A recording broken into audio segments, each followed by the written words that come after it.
All right. Hi, everybody. It's our CFB Talk 171. If you'd like to join the conversation, you can always hit request in the bottom left of the Twitter app, and we'll let you up here so we can talk about what's going on in college football. We're now a week in the bowl season. We've seen a couple of games, some exciting ones. There's actually one going on right now over in Texas, the Frisco Bowl. We got Marshall up 14-7 over UTSA. My score bug just updated that, so UTSA is now on the board. But if there's stuff you'd like to talk about, we'd love to have you join us. Lots of things going on. Let's see here. I see some hands already up, so let's go ahead and let up John. And then I'll get to Hob. All right, John, when you're up here, just go ahead and holler at me, and we'll get this moving. So again, there's lots of things going on. Obviously, some championships have already been decided. North Central won D3, Harding won D2, Kaiser, the Seahawks won the NAIA on a Monday afternoon. I'm not sure why that game kicked off at noon Eastern on a Monday. Just felt like a game that was aimed at gamblers in another country who don't actually follow college football. They just see championship game, Kaiser versus I think it was Northwestern of Iowa. So, they've heard the word Northwestern before. They assume the Seahawks are an American team. It seems like you can see some people in, one of those illicit gambling destinations in like Laos betting on that and shouting because it's the only reason I could come up with why it's at noon Eastern. But let's see here, John, what's going on? Hey man, how you doing tonight? I'm good. I'm good. It's good. We've got bowl season. We got a bowl on right now. It's always fun to be talking college football. What's on your mind? Man, if you let me, I just want to rant for a couple of seconds here. Knock yourself Just out. after, Oh my at, goodness. Yes. just after yesterday, I'd like to say the following. I hate the state of North Carolina. I hate the city of Charlotte. I hate toast. I really hate blowing another lead. I hate anything that's a football or looks like a football at the current moment. I'm not sure how I live in a world where both my favorite professional team and my favorite college team loses in the same city in heartbreaking ways within a 26-hour time period. So, you know what? Maybe my love for football is a little weak at the moment, but it's been better days, man. Hey, at least it was well, it wasn't even the top three. And I think that's the worst part. For those who are sort of wondering where John is going here, he's an Old Dominion fan, and Old Dominion was up 28-0 over Western Kentucky in the second quarter, and the game ended with Western Kentucky storming back to win 38-35 in overtime, which, by the way, is why Bulls are amazing for a lot of reasons. So that clocked in as the fourth biggest deficit overcome um, in college football. I mean, hey, you know what? I still remember the 2006 Insight Bowl where Texas Tech came back down 38-7 to Minnesota and managed to come back. And that game actually ended up at getting the coach fired for Glenn Mason for Minnesota. And then for those of you who may remember the Alamo Bowl in 2016, the famous T-shirt game for Gary Patterson, because they were down 31-0 at the half to the Ducks. He came out in a different colored shirt, and they stormed back to win 47-41 in overtime. So unfortunately for our friend John, his team was on the receiving end of one of those. And yeah, no, WKU, Western Kentucky, 28-0 deficit. They managed to come back to win 38-35. That's tough, man. Were you Yeah, at the game? yeah, I was there in person. I actually took a picture with the Toast mascots. I mean, I was entrenched at the game full in, and just had to watch that collapse in person. Which, Oh yeah, man. Could you at least eat the toast mascot, like the Pop-Tart mascot? after we gave up that last field goal, I if the Toast mascot didn't round the stadium, I was really thinking about it.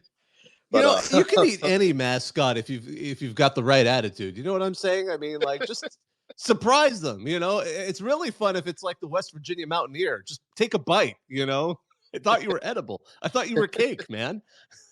yeah, I did have a question for you.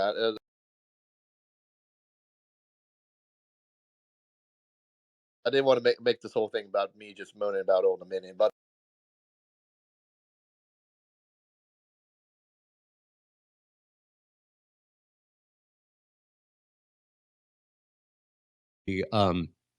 postseason, the way the rules are written, if there weren't enough bowl teams available, they could go.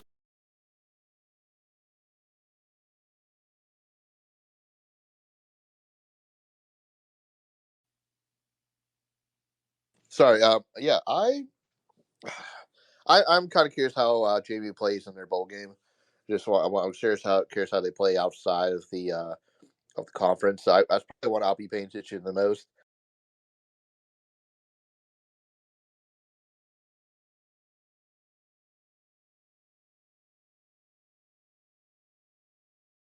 I think it was past weekend, man. That App State Miami Ohio game. Time we'll be on. I think the game we'd be competing against is a guaranteed rate bowl, which is going to be Kansas versus UNLV, which is also going to be a good one, only because especially UNLV after that season. But yeah, man, thanks for joining us. We really appreciate it. Stay up here. I don't mind at all. Let's hear, by the way, before I forget, and this is something I was going to say at the beginning, and I always forget to, and last week I forgot. But every year, our CFB, the kind of the group we do it, and it's on our Twitter, it's on our subreddit, all that stuff. We do our holiday drive. It's all a charitable drive, and I just wanted to mention it only because every single dollar goes to either Toys for Tots or children's hospitals. And the way we do it, in order to incentivize teams to compete with each other, the three fan bases, I should say, that because every time people donate, you can say which team you want credited. The three teams that have the biggest credit, we take half the money, donate it to Toys for Tots. We take half the money and we split it into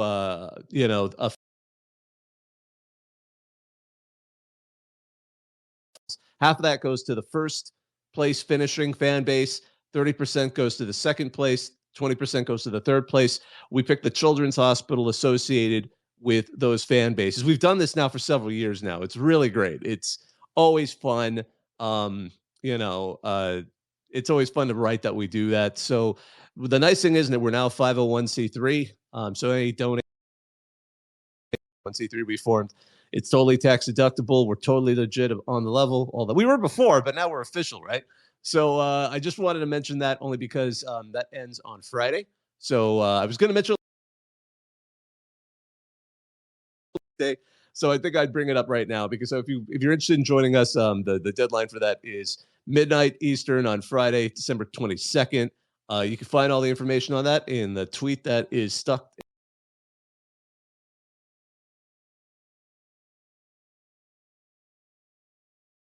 And mention that before I forgot. But let's see here. I'm going to get to everybody in the line. But Bob, can you hear me? Hob It's Buggins, been a yeah, what's while, going on, man? It's Sorry, been a minute. I'm glad to be here tonight. I'm glad to hear you again, man. I was happy to see your name work's pop up. been killing me. It's our busiest time of year, but it's all good. We're good. I just want to take this moment to I like to think I'm one of the most. I mean, a lot of people are biased with their college teams, but when it comes to West Virginia, I'm unbiased. I'd like to think I've watched the Mountaineers since I was 4 or 5 years old. I just turned 30, so I was really excited that.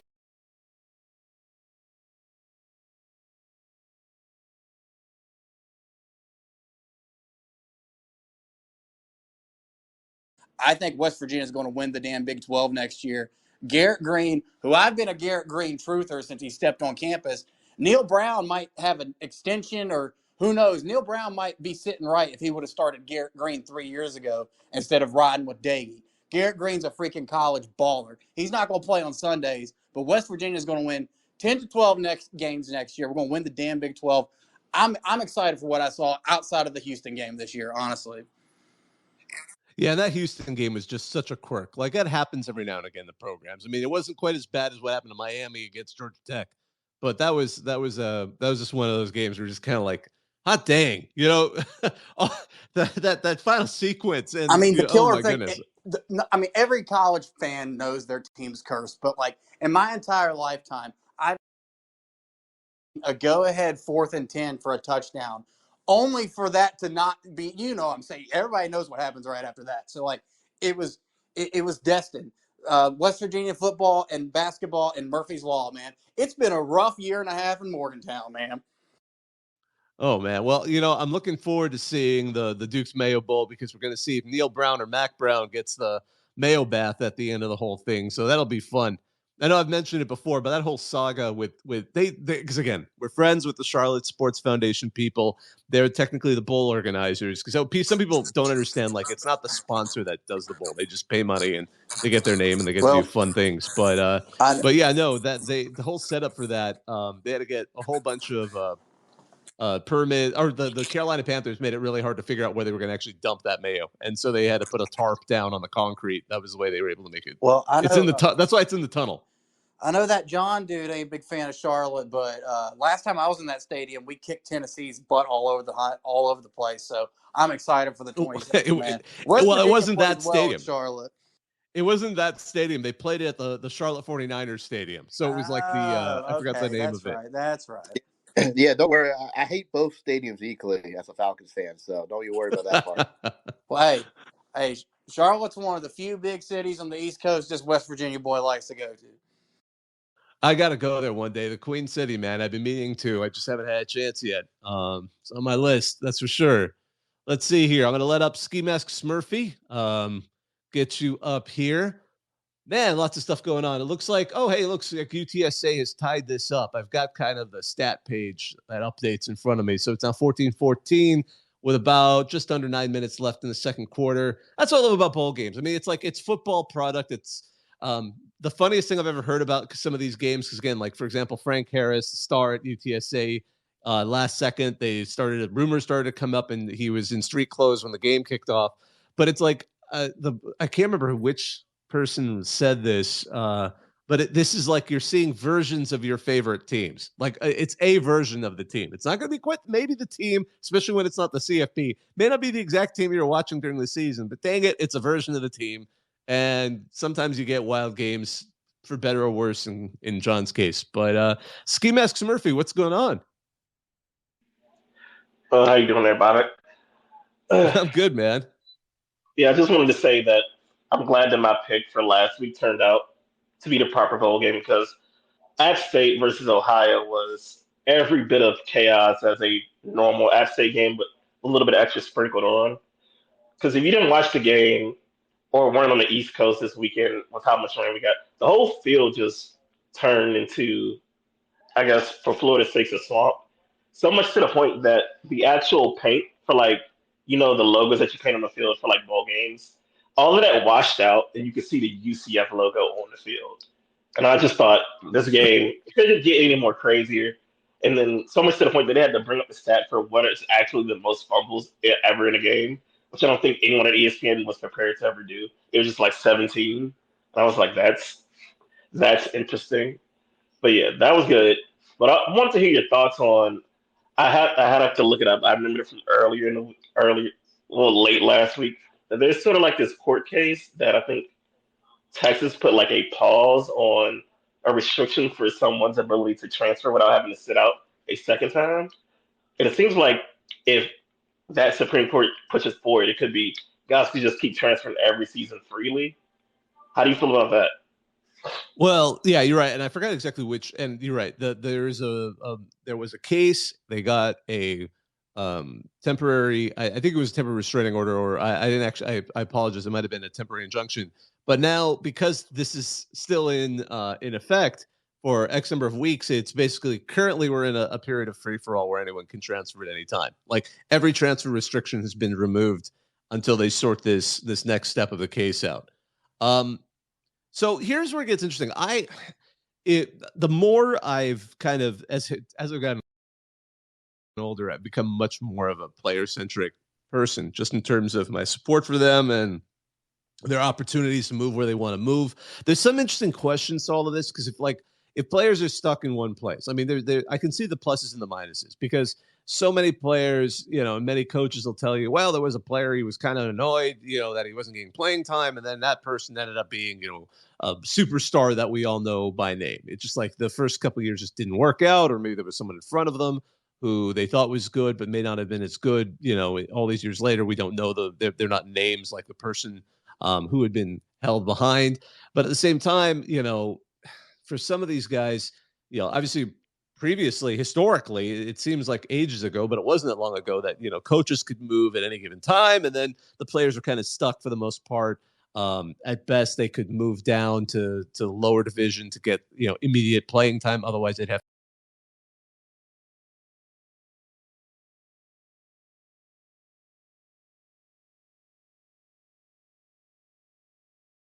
to transfer and then sit out a year. There was so many ugly.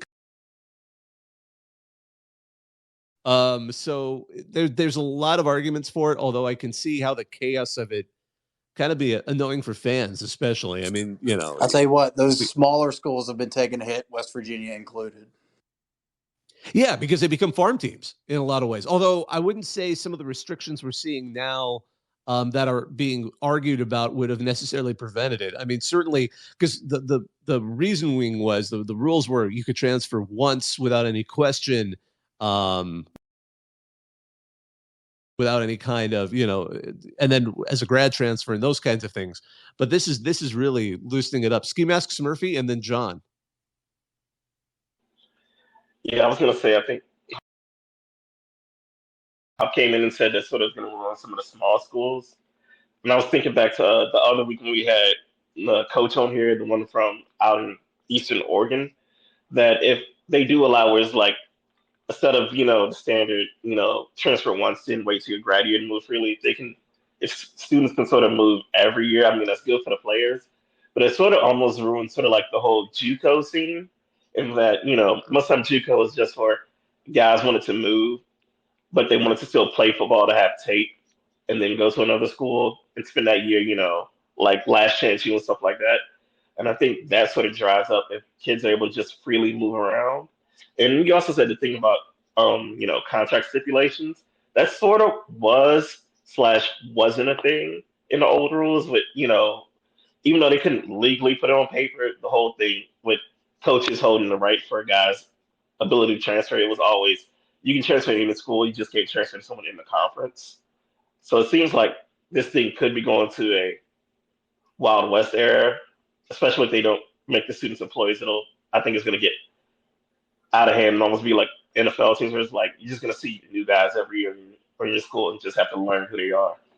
Yeah, we'll all be like Colorado. No, and it's interesting too because, gosh, no, what? I want to allow. Wait, John, you had your hand up. I'll let you jump in. Yeah, I was gonna. Oops, I was dropping my phone. I was gonna say that. Yeah, I understand what I was saying too about. Trust me, as a Sunbelt team fan, being a feeder school seems like the new norm now. But at the same time, for us, this is probably the most talent we've ever gotten in this team because we have had guys coming down from programs to get more playing time so they can maybe move elsewhere. I mean, it's hard for me to complain because I think without this talent, we probably are a way worse team because of it. Um, and so I think it's good for the parity of it, for the sport. I think it helps the smaller programs like ourselves, even when guys are coming in and out. We still are, as long we can make the baby steps to become a better G5 program. Um, and I know a lot of people are, get worried or talk about how guys are just transferring every single year. I think eventually that's all going to counter itself out. I think some guys are going to realize that, the grass is not green on the other side, and I think it's going to slow down eventually. Even though it doesn't look like it right now, I think it does slow down because I think guys are going to realize that going hopping school to school isn't going to be beneficial for their career. Yeah, it's interesting as we're seeing this go from year to year, the way the thing settles in. And I think that was some of the smarter takes, in retrospect, where let the system work for a couple of years before we judge it. Because I remember what we were hearing before it launched into the portal and NIL, and now when we're kind of there, it's a little more. We can kind of follow it a little more. We know not every player is getting a ton of money thrown at them. We know some of the players. You kind of feel for a guy like Kyle McCord, for example. Clearly unwanted somewhat, or getting that sense while he was at Ohio State. Now he's going to Syracuse. That was a big surprise. We can talk about that later. But again, that's a big testament to the quality of recruiting and the new head coach. But Hob, I see your hand up, and then we'll let B. Kemps jump in because he's been really patient. Is like it was happening 30 years ago under the table. It is what it is. It sucks when, like, not to take shots at Ole Miss, but like it sucks when you got an Ole Miss coach in your safety's DM saying, "Come on down here. and play for us when he hasn't even put himself in the portal yet. And then boom, Burks is gone from West Virginia, deletes everything. But it is something I have accepted, and I ain't even tripping over it anymore. It's just, it is what it is. Yeah, yeah. That made me think of the other thing too. I mean, because the universities operate like that on the top level, because no one knew USC and UCLA were out the door until basically they were like the day before. And that was because they were also, no one wants to leave their conference unless they already have the new conference ready to go. I mean, people do that in jobs all the time. It's like they always say, don't announce you're leaving until you have that job in hand, until you already got that. Like the coaches do that all the time, and I don't blame them, because again, that's the we've seen one head coach who infamously thought he was leaving and then made everyone think he was leaving, and then they gave a coaching job to another coach, and he awkwardly went back, and that was a really painful last couple of years for him. But anywho, B Camps, you've been super patient. What's on your mind, my friend? Hey man, how you doing tonight? Good. Want to appreciate having the audience here and a lot of good discussion. And want to start off by saying hotty toddy. I'm an Ole Miss alum, and it's obviously been quite a year for college football with all the changes in conference, right? The transfer portal. I'm sure you've seen Ole Miss in there a time or two. Got a big game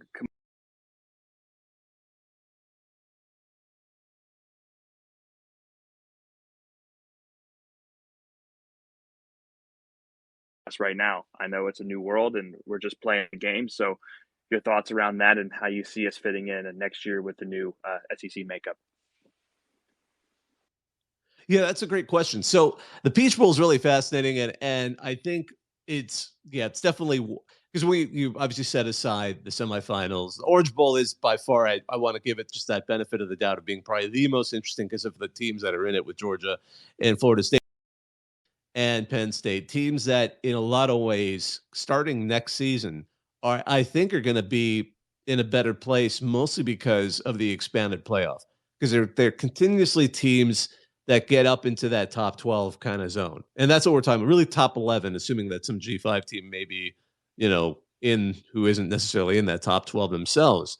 But I think that has made it kind of fascinating to kind of to look at them, especially moving in to next season. So I think on the future of just in general of Ole Miss, along with Penn State and the Peach Bowl, those two teams have a positive, I think, future heading into next season. Now, going to the Peach Bowl itself, I'm fascinated because I'm still waiting to see who's playing. I don't know if we're going to get any last second, opt outs or who's going to be in it. But all things said, I think, man, it's hard to pick one there. I mean, I'm pretty positive about Ole Miss in general, only because Lane Kiffin seems to have been made to play the transfer portal. I mean, you see who he's got. I mean, Antoine Wells from South Carolina. He's got a couple of he's got some good linemen both on both sides of the ball. Wow, look at all those Hopefully hearing DBs. the Walter Nolan news here soon too. Fingers crossed.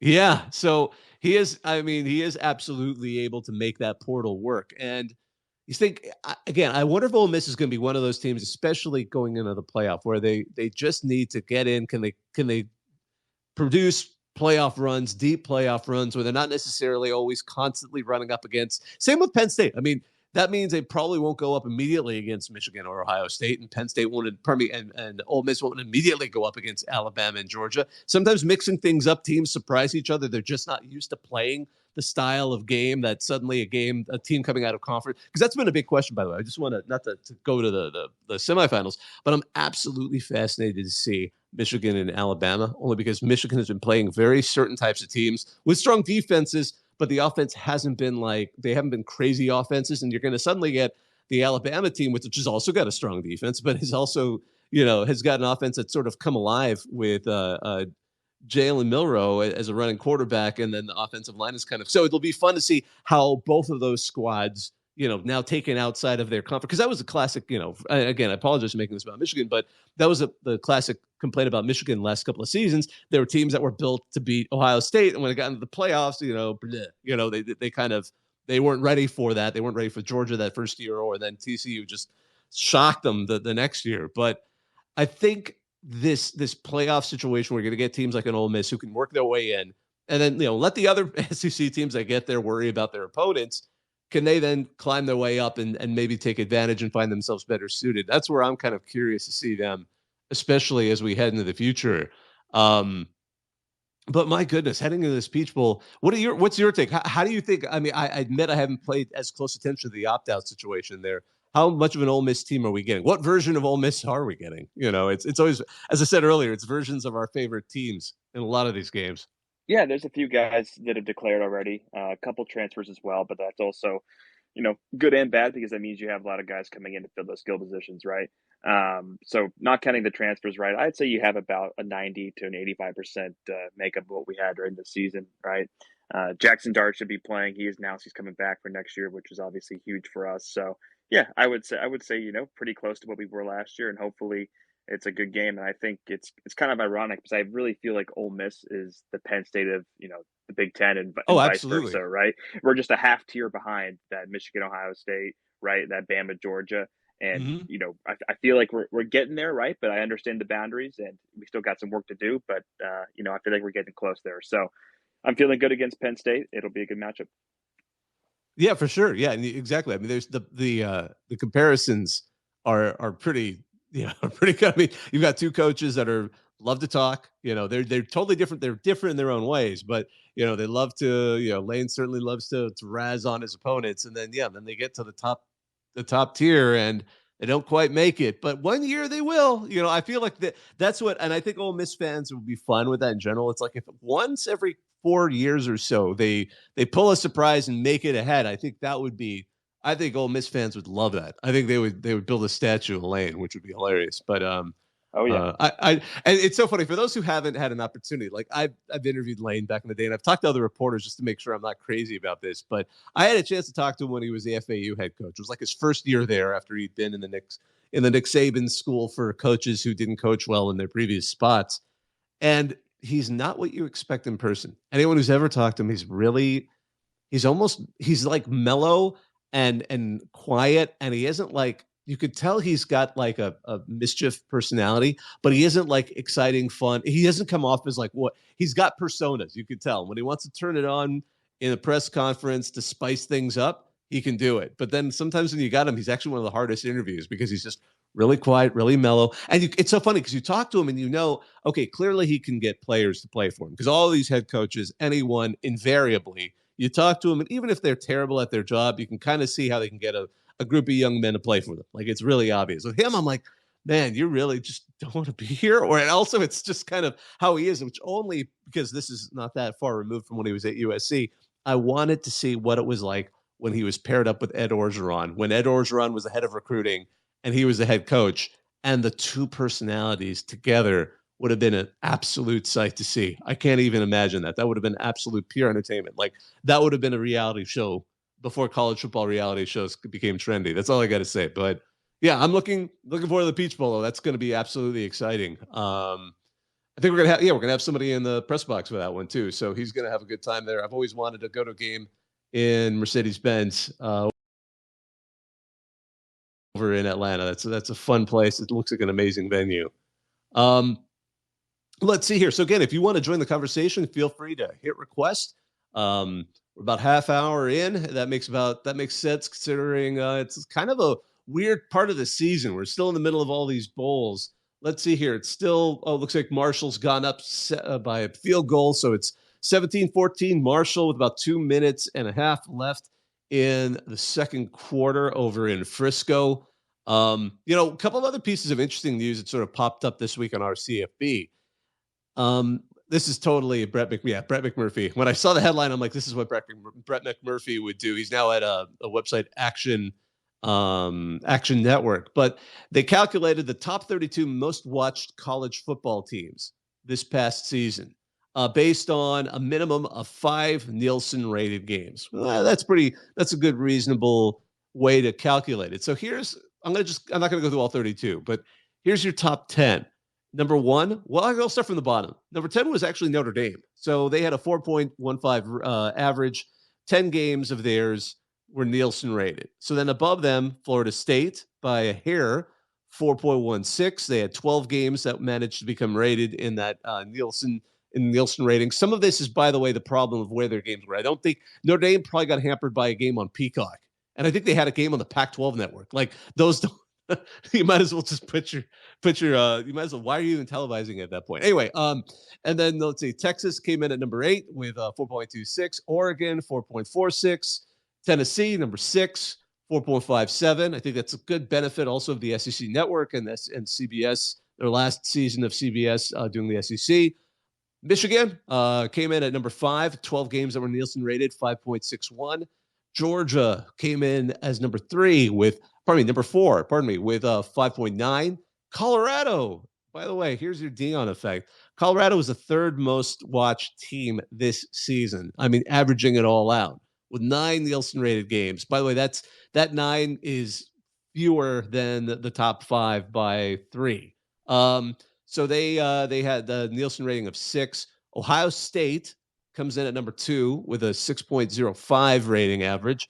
And Alabama, number 1, with an impressive 7.12. So you could actually maybe even credit Alabama. It's old school Alabama. They're dragging up the rankings of all the teams that play Alabama because suddenly their opponents also get to claim one of those highly rated games. Some other ones I want to put there. USC was in number 13. It's funny. You see most of the big names, though. And really, I've mentioned this in previous shows, and this is just something to keep in mind. If you're talking about, and I'm not sure when we're ever going to see another round of conference realignment, but the way conference realignment is viewed now is no longer, regional markets. It's no longer, this school is in Los Angeles. It's actually more about this school brings in eyeballs on a national level in the Nielsen ratings, which it's funny to look at these numbers. If Dion had been at Colorado for like the last 5 years and pulled in those numbers, I guarantee you people would have been talking about Colorado a whole lot more when looking at things like the Big Ten or even the SEC, because they're looking at, the national audience that tunes in to watch these teams. If you've got a national audience, if you can pull that in, it's no surprise that the top 15, top 20 are all brand names that we've heard of, the so-called blue blood. So I just wanted to note that as we move a little bit forward. I'm going to let up the water boy and Ski Mask Smurfy. While I do that, I see your hand up. Yeah, I just wanted to comment saying that being, I'm sorry, I got a cold. To have a team that was a previous season a one-win team, then the next season to have them basically be one of the most watched teams in all of America that's an insane feat to pull off. Which I don't know how you can measure that, but Dion is probably the greatest seller of football who's ever lived to be able to do that.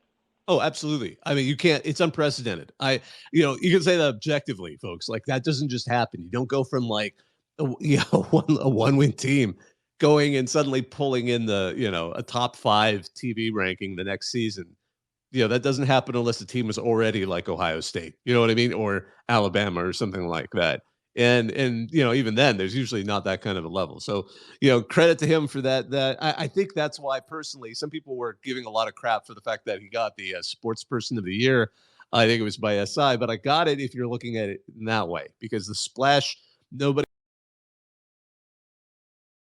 than he did, because based on those kinds of numbers, because that's, again, that Colorado game, which was in the middle of the night by the time it ended in overtime, pulled in some of the highest ratings of the week, which is just, it's incredible. But let's see here. The Water Boy, what's going on? Hey, how are you tonight? Oh, I'm good. Sorry, my thumb kept hitting the mute, unmute. I always try to keep myself off so I don't create feedback loops. Sorry, I thought I had the little delay there. I'll tell you what's going on tonight. I wanted to remind anyone who may have joined late, about the Reddit holiday drive. I just made my donation. I'm sure that'll put San Diego State right to the top. Probably not. What I do like is I was looking through the list. If you go to the CFB message board, is seeing the folks that donate an amount that was like the score of their favorite teams, like win over a rival. It always gives me a little chuckle to see these like weird donations amount of like 42.24, and then you kind of look at their flair and you figure that out. So that's always a fun little thing that folks do. There's one I do want to mention, and I just want to credit the guy. His name, he goes by the username Spasm01. He's a Raging Cajuns fan. And after his bowl ended, and I mentioned this earlier, Jacksonville State won their first bowl game in overtime, beating Louisiana in the New Orleans Bowl, which is like a Raging Cajuns home game every year. 34-31. So he still donated, and he donated 34-31. He didn't do 31-34. I wouldn't have blamed him if he did 31-34 to put his own team first. But he donated the final score of that bowl game, which kind of made me then wonder, well, oh man, the children are going to suffer. They should have blown. Jacksonville State should have scored more. It should have been like a 70-74 kind of blowout or something like that. Speaking of scores, I just saw, wow, this Frisco Bowl is exciting, man. UTSA's already got back on the board again. They've now taken the lead. They have a 21-point second quarter. There's 41 seconds left, so they're up now 21-17 over Marshall. So I just wanted to throw that out there. But going back to you, Waterboy, what's on your mind? So the other thing, wanted to see what you thought about Chip Kelly and his comments on paying the players, separating basically football from the other sports. He started off with his argument with UCLA should be playing teams like Arizona State and I forget who else he mentioned, like Stanford in women's softball, and not be worried about playing Maryland and Rutgers in women's softball. And about separating football and then having like two divisions, sort of like a 64 team, like as we know it, like P5 division, and a 64 team, G5 as we kind of know it division. And just what was your 2 cents on his whole take?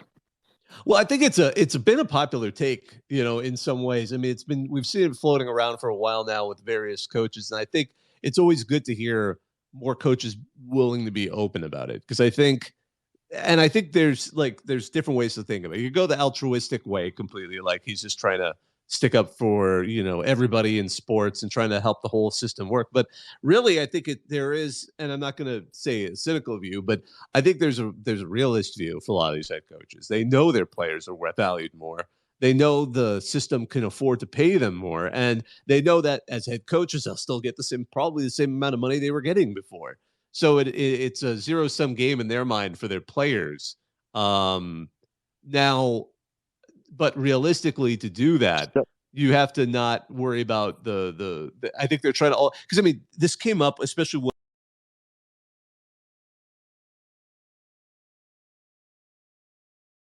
when Charlie Baker's and again it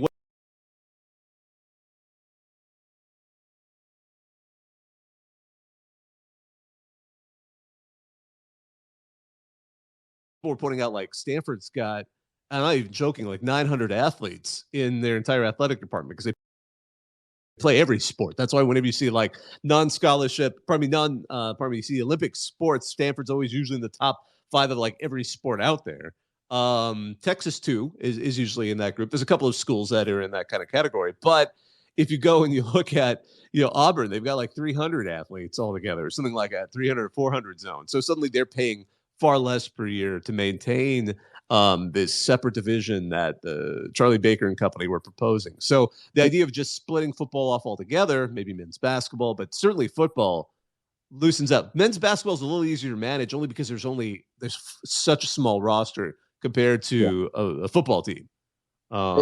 So to kind of jump back just a little bit about what you said earlier, do you think we've now reached the tipping point where people are in favor of paying the players? Because early on in the NIL, when California first said, hey, we're going to be passing this bill, it came at those that like myself who supported it as we were the ones supporting the death of college football. Have we now gotten to the tipping point where we're on the opposite side? That's a good you question. said a few coaches, I think Harbaugh immediately pops to mind as one that he's been saying for over a year now, the players need to be paid. And Chip Kelly seems to be the second biggest named coach to join him on that. I'm just wondering, are we at that tipping point where that's now becoming accepted? I think we are. I know that we've seen, and again, I haven't paid attention to who's creating these particular polls, but a lot of the writing that's coming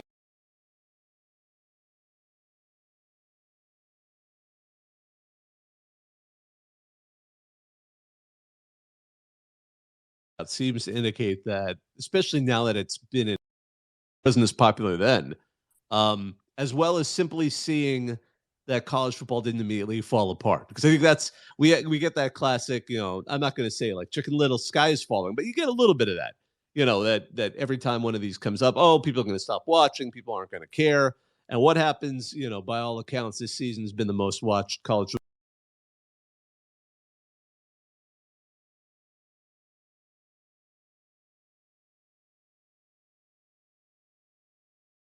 Question is it ultimately, do people care more about the program? Did you go to University of X?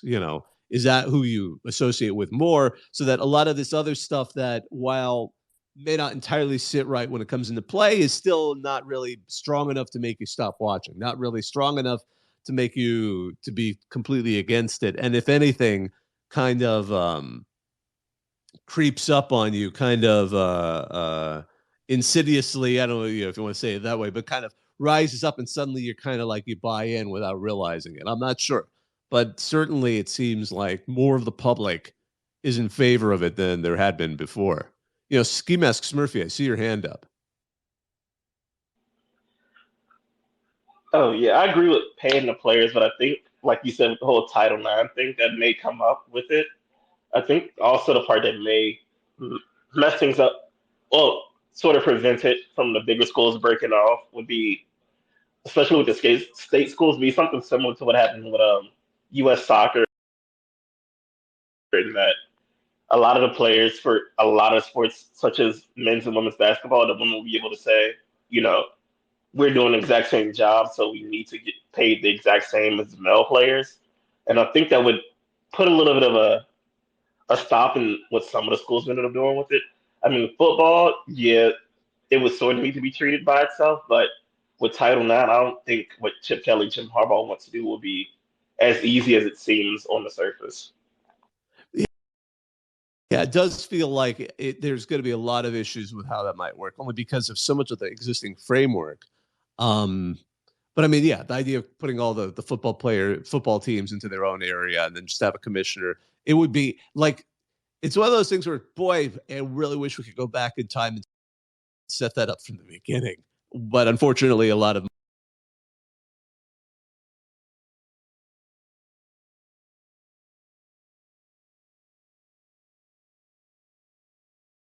momentum has created institutions.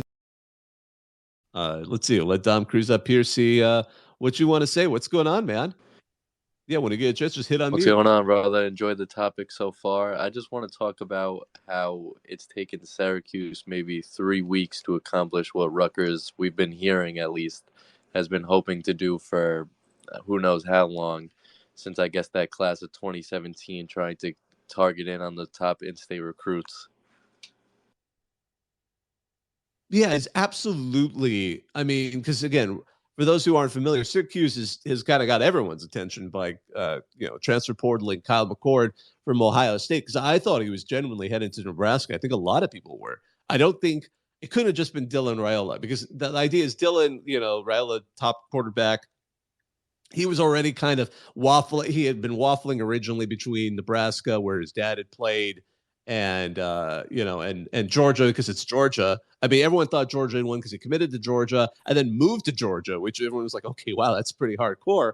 But then suddenly there was a change of heart, and his uncle, who's actually a very good coach, was the offensive line coach, but was on Matt Rule's staff.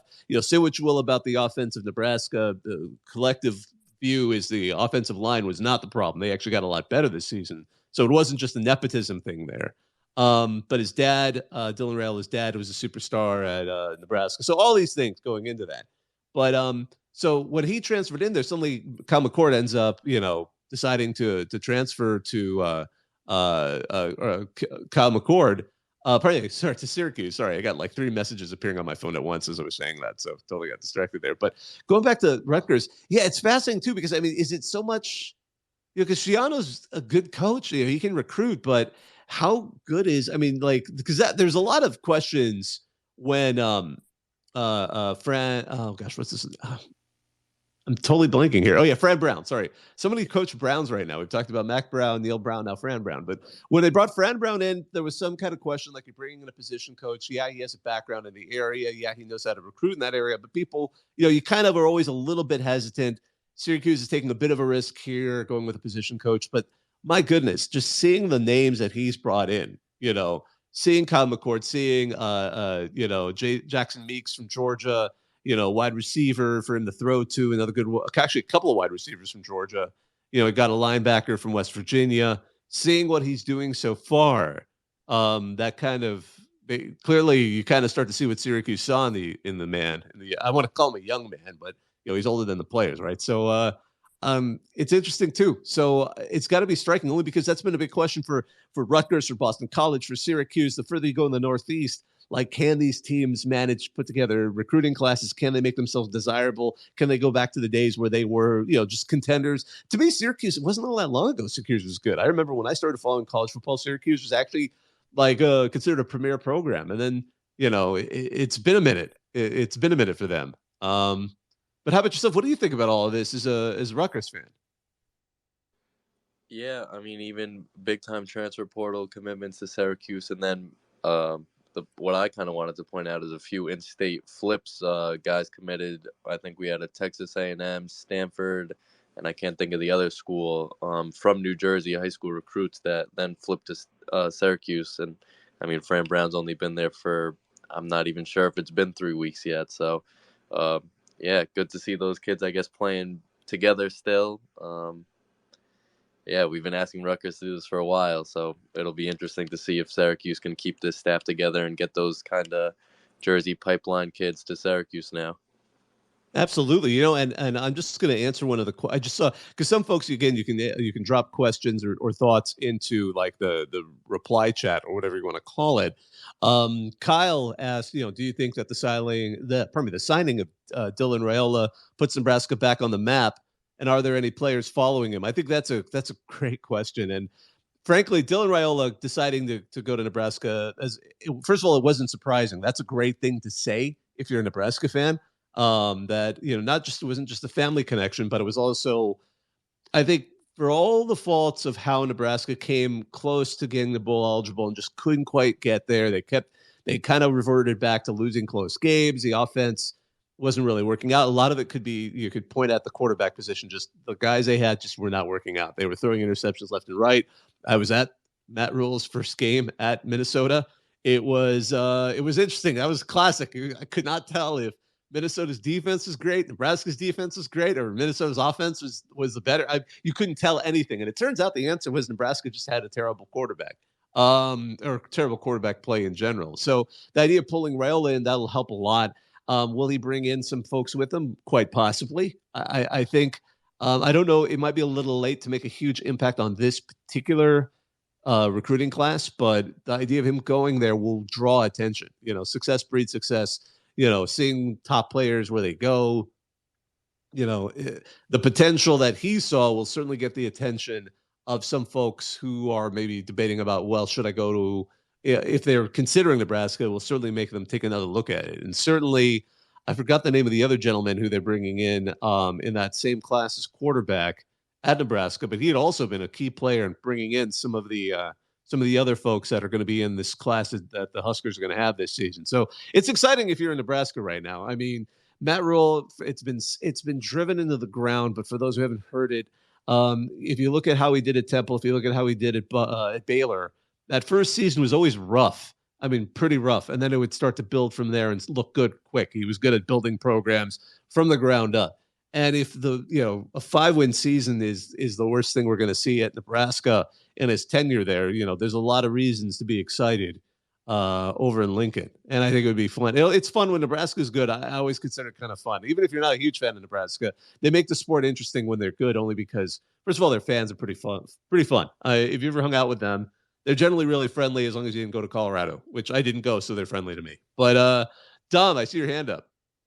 Agreed. It's fun when Nebraska's good. Do you know next year if the Big Ten is going divisionless? Because obviously that'll have a big impact on Nebraska's future success. Oh, absolutely. Yeah, they're divisionless. This is the last year of the divisions for them. So, and I know, like for example, Penn State was thrilled about that because they're not locked in the same small cage with Ohio State and Michigan. Ski Master Murphy, I see your hand up. Maybe I'm a little off on that. Oh yeah, yeah, they're going divisionless. They're sort Okay. of like what you said with Penn State. They're trying to shove off Penn State to basically not play Ohio State and Michigan and make it just, I guess, be Penn State gets into the conference championship by bypassing the two people who they can never beat. Are you saying they deserved it more than Iowa this season? No, oh my They God. blew out Iowa, for the record, for those who don't remember. As a Michigan alum, as a college football fan from a very young age, about like that dog pissing celebration in the Egg Bowl. Oh, yes. The great butterfly effect. I feel like the next great butterfly effect of college football is the non-fair catch against Minnesota. Because I feel like if that doesn't happen, Iowa wins that game, then potentially Iowa beats us. Then the rest of the world has to suffer through Iowa winning a championship with no offense, just pure defense and special teams. It would have been the greatest thing ever. I've joked that if Iowa had managed to pull off that upset with in the Big Ten championship game, and a couple of other upsets happened, and somehow Iowa ended up in the college football playoff, that would have been by far the best chaos scenario in history, because it would have been such a distraction. Like it's because of course they had already let go of Brian Ferentz, but he would have still been coaching, so he would have still been the distraction. Like the offensive coordinator that is terrible at his job would have stolen the thunder of whoever they're playing, of the rest of the team, and everyone in the press box. I can just imagine this. Had they been in they would have probably been also in the Rose Bowl, except as a 4 seed. And it would have been, oh my goodness, it would have been just the entire press box. Everyone would have been probably doing a running joke among all the reporters after each drive or after each play of like, oh, they're still not quite there. Because I think we calculated it. I think Iowa, in order to hit the 325 drive that they're on this season, has to score like 134 points on Tennessee in order to maintain that average. They were supposedly hunting all season long to keep Brian Ferentz's job. Like, that's how bad it got. They literally at this point would have to get close they'd have to do something that hasn't been done in a very, very long time. Yeah, the Sickos committee has been, every week they would post a little mountain. Oh yeah, they were doing the mountain graphic. Yeah. Yeah. We had a guy who was actually doing an interesting kind of table where he looked at if you did count offensive points only, or if you counted defensive points as well. And if you didn't count the defensive points, it was so much worse, because they were getting so many points on either special teams or fumble returns and pick sixes that like it was just an absolute fascinating thing to see those numbers crunch that way. But let's see. There's one other question I wanted to get to, only because it was asked in the kind of the chat part of this, and that's it's a really relevant question by Nick, because it's been coming up. What is FSU's Florida State's next conference move? And this is something that's actually, frankly, for those who've been hardcore paying attention in the offseason, gosh, all the way back in like almost a year ago, Florida State was already talking about leaving the ACC, or trying to figure out how to leave the ACC. They've been basically having attorneys look at all of this for the past couple of years, both quietly, and now they were being more explicit about the fact that they were. So they were already looking at leaving. Clemson has been very well known to be kind of in that boat, but not as vocal as Florida State. And some have argued same with North Carolina, same with Virginia, programs that know that if they were on an open market, aka the Big Ten or the SEC, there might be some interest in them because of their name value and the region and the footprint and all that stuff, but mostly their name value. So that kind of went quiet during the season. And then, of course, we all know what happens. Suddenly they are decided that they were not picked for the college football playoff, despite going undefeated in the ACC. If that did not give them more fire to want to leave, I don't think anything will.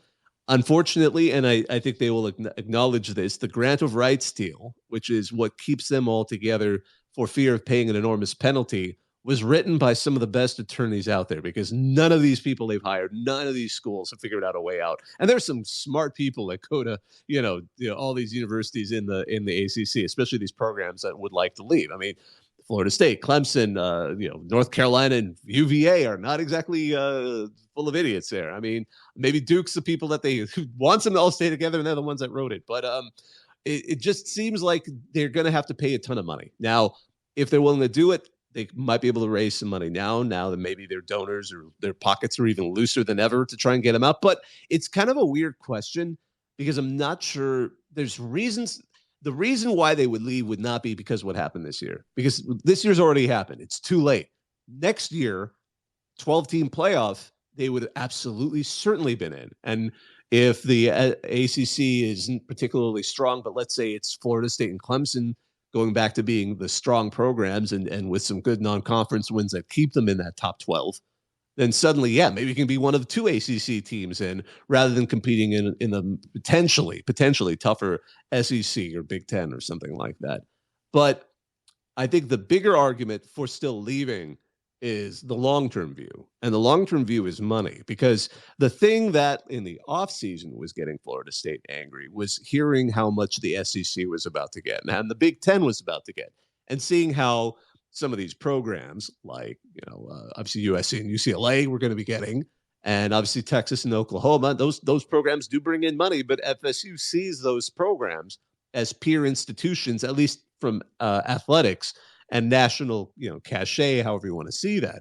One of the things that was brought up at these board meetings was that, Vanderbilt is now going to be getting much more per year through their media deal than Florida State, because they're by nature of just being a member of the SEC. Over time, they see that year after year, while in the short run, Florida State's still going to be a heck of a lot better than Vandy. That's no question. Florida State's still going to be a better program. But after you had 10 years in, is there going to be a slight deviation, slight veering in these lines? It's suddenly going to become a bigger problem. So maybe Florida State can still compete against the Vandy, but the top of the SEC is just going to go in a whole level that they can't reach because the money isn't there. There's some arguments for that. I mean, there's also arguments that Florida State fans are passionate enough that they'd be helping fund it and keep it going and able to maintain itself at a level that can still compete with all of those top programs. But where they go next, I'm not sure. I think we're waiting to see if somebody's willing to do something truly crazy or if they're willing to pull a trigger on something really nuts to try and get to that upper level of it, and if they're willing to put that kind of money together. But that was a really good question, and I just wanted to touch on that. John, I see your hand up. Yeah, just speaking of, you mentioned donors. What do you think the long-term potential of, as you may have a lot more younger people are not going to college. A lot of them are going to trade or going to professions where college is not a necessity as maybe it was 20 years ago.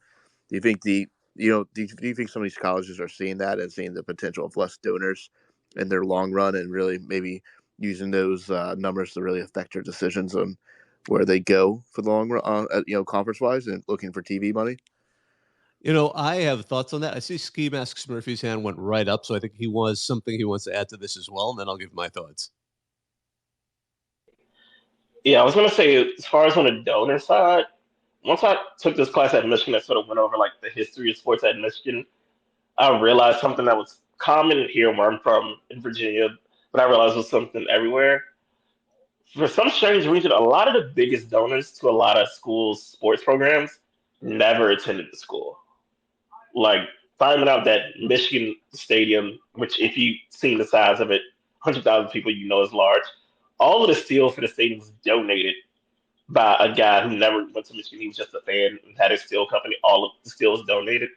So as far as donors go, I think it's still going to be sustainable, even with trade school and stuff going out. Because when you look at it, I would say college football is almost sort of like European soccer, where it's sort of like there's just this fan base of people who just live in the area around the school who will always be fans, regardless of attendance or not.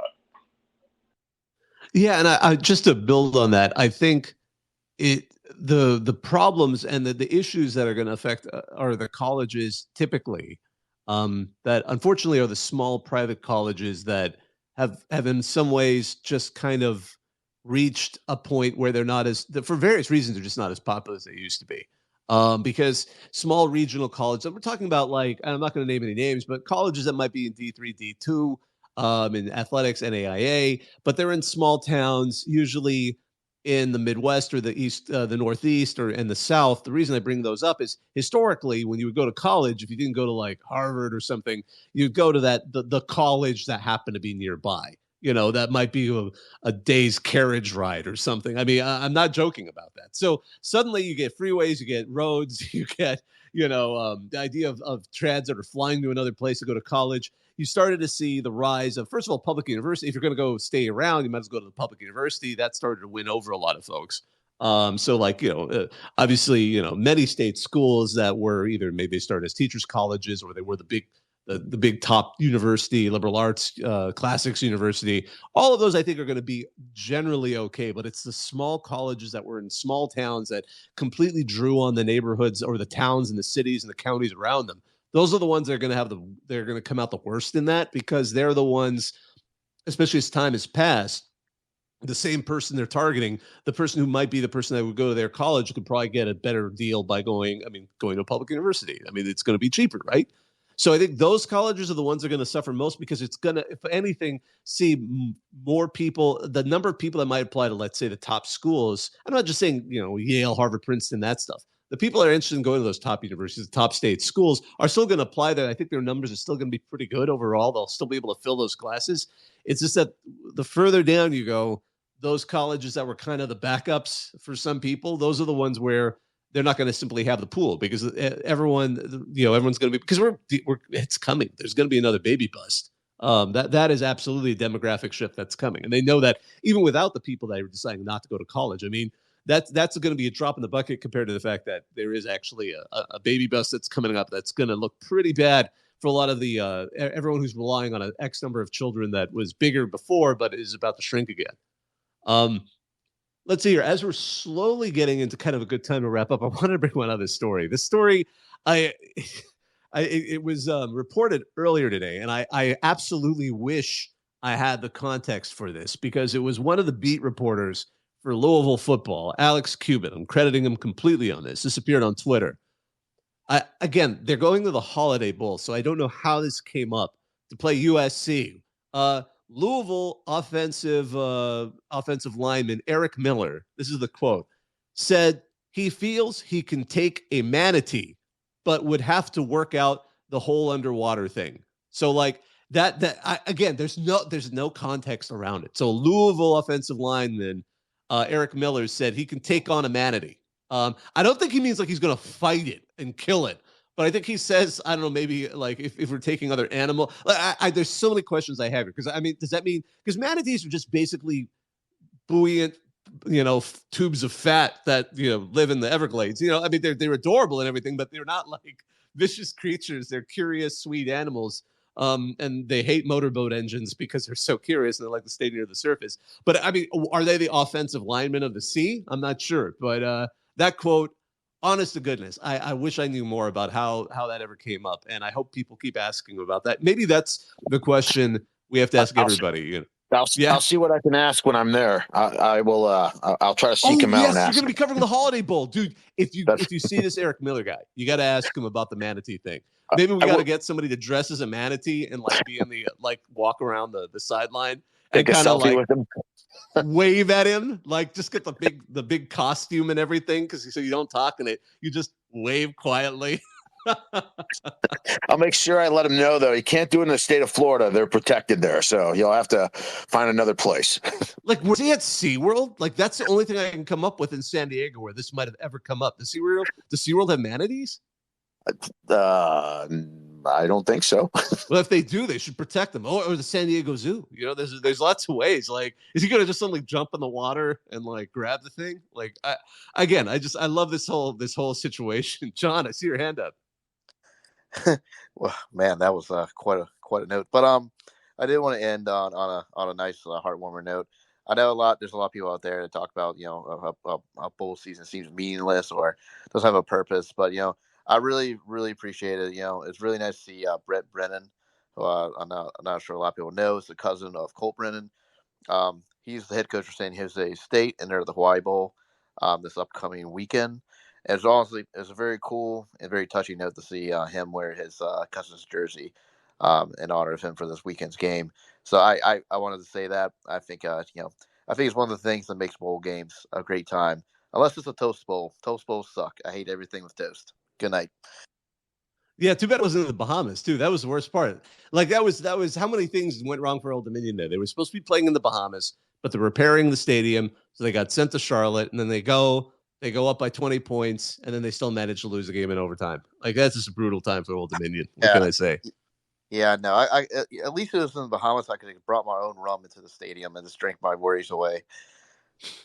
Absolutely. And I hope that. Like, 'cause that's the thing about the Bahamas Bowl, for those who don't know. We had someone from RCFB went, and the story he wrote about it is a legend. He talked about how loose the stadium was. Like, you could just walk in with a bag of beer, and just as long as you gave a beer to one of the security guards on the way in, everyone just kind of high-fived you, and you went in the game, and people were just kind of meandering around the side of the field while the game was going on. People were sort of dancing and, archery with little children outside. They gave little children bows and arrows to, like, shoot at things. Like it was just absolute. It was like the most chaotic good. If you're in the Dungeons and Dragons and stuff like that, it was like it was just like the most amiable, like exactly what you'd expect if the Caribbean had a bowl game. I mean, which it was. That's exactly, you got the exact environment. So I hope whatever they're doing to that stadium in the Bahamas, it's still going to have that same vibe, because that's absolutely a necessity. All right. Well, I think we're going to go ahead and wrap this up. I don't mind that it's not going for 90 minutes for a change.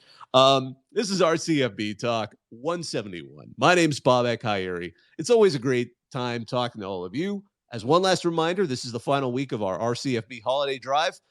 Well, every dollar gets donated. We're a 501c3. It's all tax deductible. Half the money we get goes to Toys for Tots. The other half goes to children's hospitals. We determine which 3 children's hospitals based on which fan bases donated the most money. So feel free to join that. If you do, we'd love to have you there. Otherwise, we'll be back next week, next Tuesday. So on behalf of all of us at RCFB, I'm going to hang up and listen.